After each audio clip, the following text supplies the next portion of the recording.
ಕೊಟ್ಟಿರಲಿಲ್ಲ ಹೊಲ ಈಗ ನಮ್ಗೆ ಹತ್ಕೊಟ್ಟು ಅಂದ್ರೆ ಅವ್ರು ಇವರು ಅಲ್ಲೊಂದು ಯಾರು ಪ್ರತಿ ವರ್ಷ ನಾವು ದೊಡ್ಡ ವೇದಿಕೆ ಮೇಲೆ ಕಾರ್ಯಕ್ರಮ ಇಟ್ಟು ಹಲವಾರು ಬೆಳೆ ಕಲಿಸ್ತೀವಿ.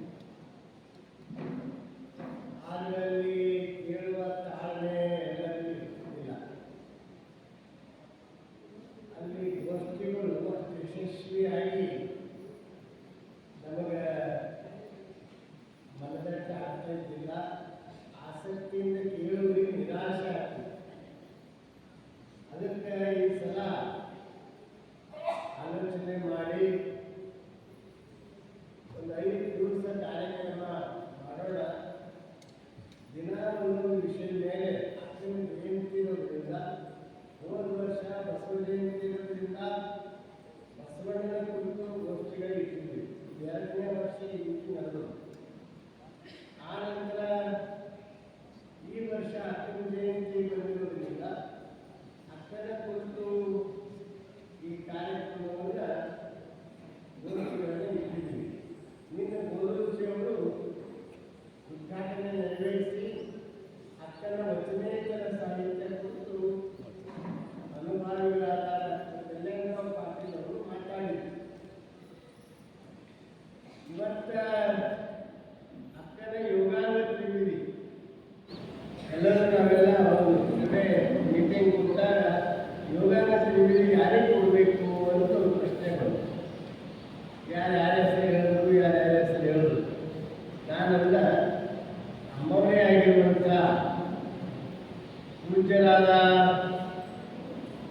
ಎಲ್ಲ ಶರಣರು ಯೋಗಾಂಗ ತ್ರಿವಿಧಿ ಅಂದ್ರೆ ಅವ್ರಿಗೆ ಭಾಳ ಅಥೆಂಟಿಕ್ ವಿಷಯ. ಅವರಿಗೆ ಕೊಟ್ಟರೆ ಭಾಳ ಚೆನ್ನಾಗಿ ಹೇಳ್ತಾರೆ, ಭಾಳ ಚೆನ್ನಾಗಿ ನನ್ನ ಮಕ್ಕಳನ್ನ ನಾನು ಹೇಳಿದೆ. ಎಲ್ಲರೂ ಒಪ್ಪಿ ಅವರಿಗೆ ಆಮಂತ್ರಣ ಕೊಟ್ಟಿದ್ದೀನಿ.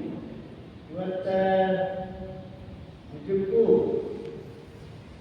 ಅವರು ಬರೆದಿರುವ ಶೂನ್ಯ ಸಂಪಾದನೆ, ಬೆಳಗಿನ ವಚನಗಳ ಟೀಕೆ ಮತ್ತು ಶತಸ್ಥಲ ತತ್ವದರ್ಶನ ಇಂಥ ಅನೇಕ ಗ್ರಂಥಗಳು ಇಡೀ ರಾಜ್ಯದಲ್ಲಿ ಹೆಸರುವಾಸಿಯಾಗಿವೆ. ಅಂಥ ಒಂದು ಶಕ್ತಿ, ಯಾರಿಗೂ ಗೊತ್ತಾದಂಥ ಶಕ್ತಿ, ಅದು ಪೂಜ್ಯ ಸಿದ್ದರಾಮೇಶ್ವರ ಅವರಿಗೆ ಇದೆ ಅಂತ ತಿಳ್ಕೊಂಡು ನಾನು ಭಾಳ ಖುಷಿಯಿಂದ ಹೆಮ್ಮೆಯಿಂದ ಹೇಳ್ತಾ ಇದ್ದೀನಿ. ಮತ್ತು ಅಂಥ ಇವತ್ತು ವಚನಗಳ ವ್ಯಾಖ್ಯಾನಗಳು ಭಾಳ ಚಂದ ಮಾಡ್ತಾರೆ, ಭಾಳ ಅರ್ಥಪೂರ್ಣ ಮಾಡ್ತಾರೆ. ನಮ್ಮ ರಾಜ್ಯದಲ್ಲಿದೆ ಬೆಳಗಿನ ವಚನ ಬಿಡಿಸಂಥವರು ಎಲ್ಲೋ 50 ಹದರಗಳನ್ನು ಗೊತ್ತಿಲ್ಲ. ಅದು ಬೆಳಗಿನ ವಚನ ಬಿಡಿಸೋದ್ರಲ್ಲಿ ಆ ಎತ್ತಿದ ಕೈ ಯಾರು ಅಂದ್ರೆ ಪೂಜ್ಯ ಶರಣರು ಅಂತ ಗೊತ್ತಿಲ್ಲ ಹೇಳ್ತಾ ಇದ್ದೀನಿ. ಅದಕ್ಕೆ ನಾನು ಅವಾಗ ಹೇಳ್ತಿರ್ತೀನಿ, ನೀವು ಅದು ಇದು ಮಾಡೋ ಬದಲಾಗಿ ನೀವು ಬರೀರಿ, ಮತ್ತೆ 60 ವರ್ಷದ ಹೊರಗೆ ಸಮಾಜಕ್ಕೆ ಮತ್ತು ಹೋದಂಗೆ ಆಗ್ತದ ಅಂತ ಭಾಳ ಸಲ ಆ ಬಗ್ಗೆ ಮಾತಾಡಿದ್ದೀನಿ.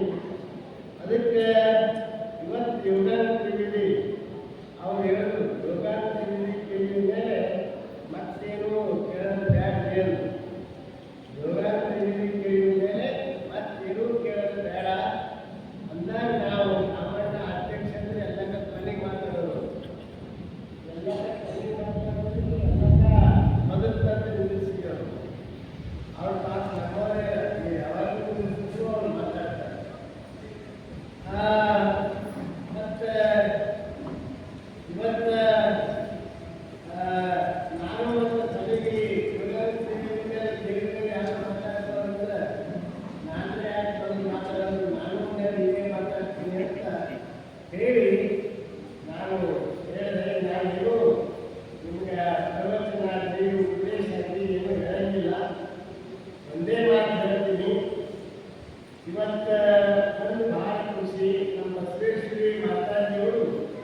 ಪಂಕ್ತಿ ನೀಡಬೇಕಾದ್ರೆ ಏನು ಮಾಡಬೇಕು ಅನ್ನೋಂಥ ಒಂದು ದೊಡ್ಡ ಸಮಸ್ಯೆ ನಮ್ಮೆಲ್ಲ ಮಠಾಧೀಶರ ಮುಂದಲ್ಲ.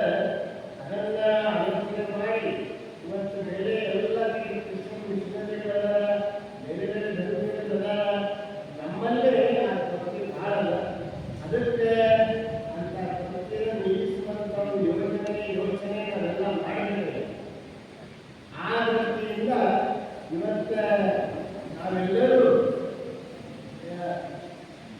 ಈ ಯೋಗಾಸನದಲ್ಲಿ ಕೇಳಿಕ್ಕೆ ಸಮಯ ಅವರು ಒಂದು ಮುಗಿದ ಕಾರ್ಯಕ್ರಮದ ಅವರು ಹೋಗಬೇಕಾಗ್ಯದ, ನಾನು ಹೋಗಬೇಕಾಗ್ಯದ.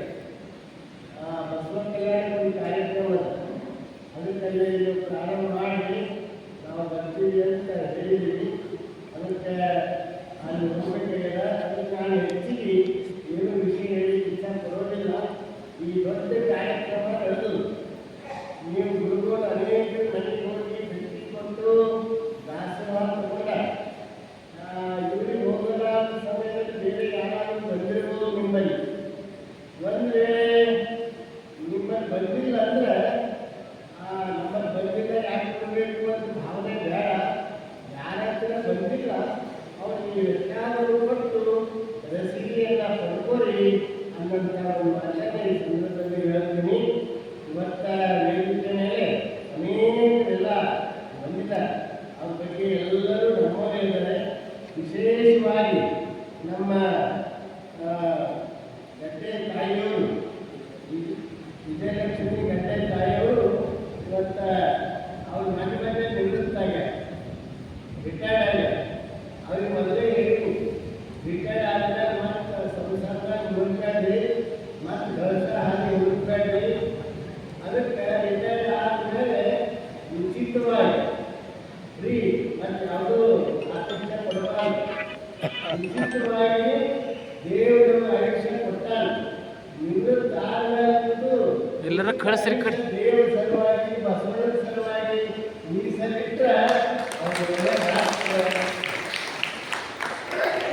ಆ ಭಾವ ನಮ್ಮಲ್ಲಿ. ಅದಕ್ಕೆ ಅಂಥ ಅವರು ವಿಜಯಲಕ್ಷ್ಮಿ ಗಡ್ಡೆ ತಾಯಿಯವರು ಸೌಮ್ಯರು, ಶಾಂತ ಸ್ವಭಾವ, ಸೌಮ್ಯ ಸ್ವಭಾವಗಳು ಅದ.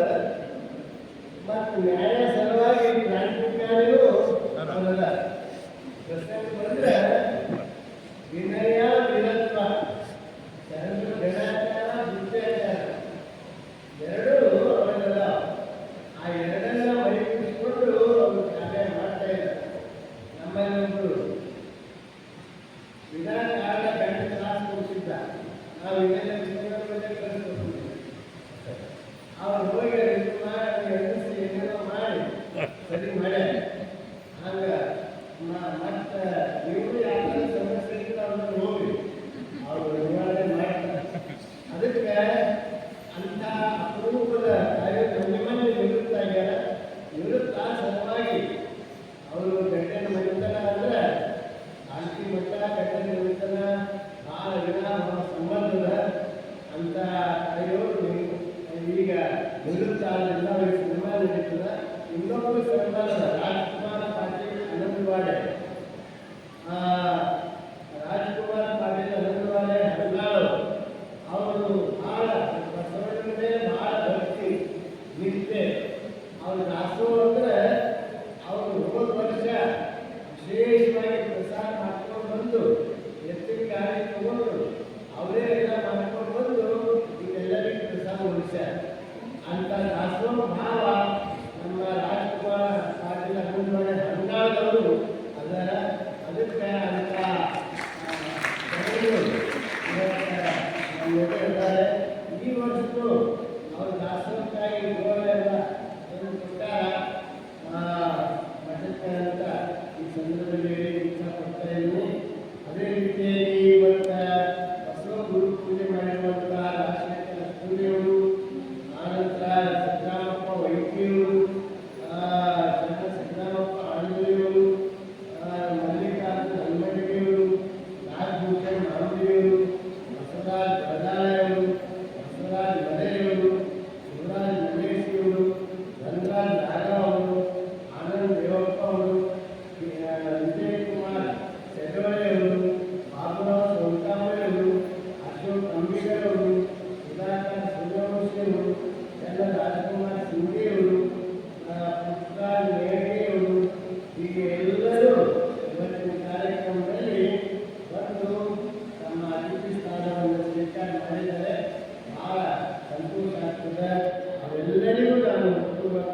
ಶುಭ ಹಾರೈಸಿ ಇವತ್ತ ಸಂಚಾಲನೆಯನ್ನ ಶ್ರೀಕಾಂತ್ ಸ್ವಾಮಿ ಶ್ರೀಗೌರಿಯವರು ಸಂಚಾಲನೆ ಮಾಡ್ತಾ ಇದ್ದಾರೆ.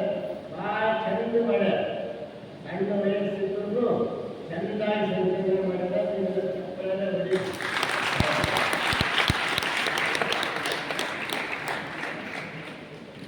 ಅದೇ ರೀತಿಯಾಗಿ ಸಂಗಯ್ಯ ಸ್ವಾಮಿಯವರು ಸಂಗೀತ ನಮ್ಮ ಮಕ್ಕಳಿಗೆ ಇದ್ದು ದೊಡ್ಡ ಕುಟುಂಬದ ಸೇವೆ ನಾವು ಸೇವೆ ಮಾಡಿ ಉತ್ಸಾಹವಾಗಿ ಸಂಗೀತ ತಂದು ಇವತ್ತ ಸರ್ಕಾರಿ ನೌಕರಿಯನ್ನು ಕಲ್ತ್ಕೊಂಡು ಇಲ್ಲಿ ಸಂಗೀತ ಸೇವೆ ಮಾಡಿರುವಂಥ ಸಂಗಯ್ಯ ಸ್ವಾಮಿಯವರು ಮತ್ತು ಅವರ ಮಗಳು ಪ್ರಗತಿ ಅವರು ಆ ಚಂದ ಲೋಕಾಚಾರ ಮಾಡಿದ್ದಾರೆ.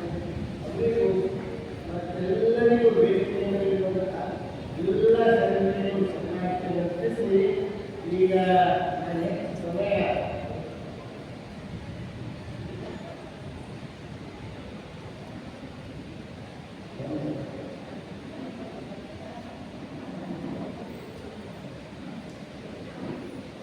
ಈಗ